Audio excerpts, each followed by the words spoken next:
வணக்கம், வணக்கம், வணக்கம் நண்பர்களே. அதாவது பொன்முடி அவர்கள் பார்த்தீங்கன்னா, இடி ரைடுக்கு அப்புறம் சட்ட ரீதியா சந்திப்போம்ன்னு சொல்லி ஒரு ஆலோசனை கூட்டம் நடத்தினாரு. அத பற்றின ஒரு முழுமையான தகவல் தான் இந்த வீடியோல பார்க்க இருக்கிறோம். நம்ம சேனலுக்கு நீங்க புதுசா இருந்தீங்கன்னா, ஒரே ஒரு சப்ஸ்கிரைப் பண்ணி பெல் ஐகான கிளிக் பண்ணி வச்சுக்கோங்க.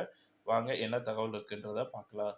தமிழ்நாடு அரசு பல்கலைக்கழக துணைவேந்தர்கள் ஆலோசனை கூட்டம் பார்த்தீங்கன்னா, உயர் கல்வித்துறை அமைச்சர் பொன்முடி தலைமையில சென்னை அண்ணா பல்கலைக்கழகத்தில சில தினங்கள் முன் நடந்தது. ஸோ இந்த கூட்டத்தில பார்த்தீங்கன்னா, 2023 டூ 2024 கல்வியாண்டுல மாணவர்கள் சேர்க்கை தொடர்பான நடவடிக்கைகள் குறித்து விவாதிக்கப்பட்டது.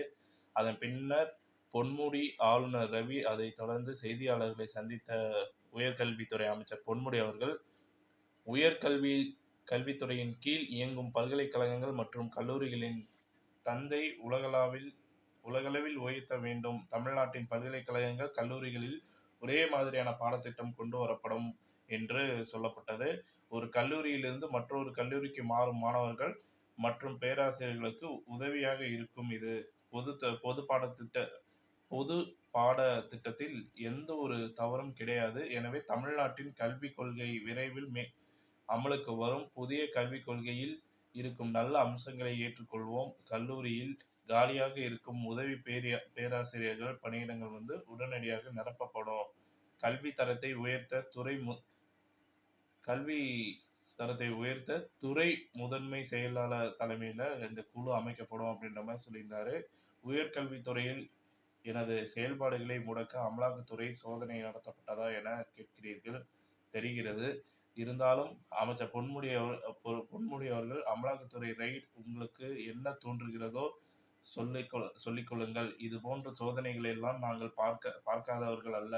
இது தொடர்பாக தமிழ்நாட்டின் முதல்வர் ஸ்டாலினே சட்ட ரீதியாக இந்த சூழலை எதிர்கொள்வோம் என சொல்லியிருக்கிறார். அதனால் எதையும் சட்ட ரீதியாக சந்திப்போம் என தெரிவித்தார். ஜூலை 18ஆம் தேதி அமைச்சர் பொன்முடி வீடு உள்ளிட்ட இடங்களில் அமலாக்கத்துறையினர் சோதனை நடத்தினர். பின்னர் அமைச்சர் பொன்முடி விசாரணைக்கு அழைத்துச் சென்று இதன் காரணமாக அன்று நடைபெற்ற திருநெல்வேலி மனோன்மணியம் சுந்தரனார் பல்கலைக்கழகத்தின் பட்டமளிப்பு விழாவில் அமைச்சர் பொன்முடி அவர்கள் பங்கேற்கவில்லை. ஆளுநர் ரவி மட்டுமே கலந்து கொண்டு பட்டங்களை வழங்கினார் என்பது குறிப்பிடத்தக்கது. இந்த தகவல் பிடிச்சிருந்தா லைக் பண்ணுங்க, ஷேர் பண்ணுங்க, மறக்காம சேனலை சப்ஸ்கிரைப் பண்ணி பெல் ஐக்கானை கிளிக் பண்ணி வச்சுக்கோங்க. நன்றி, வணக்கம்.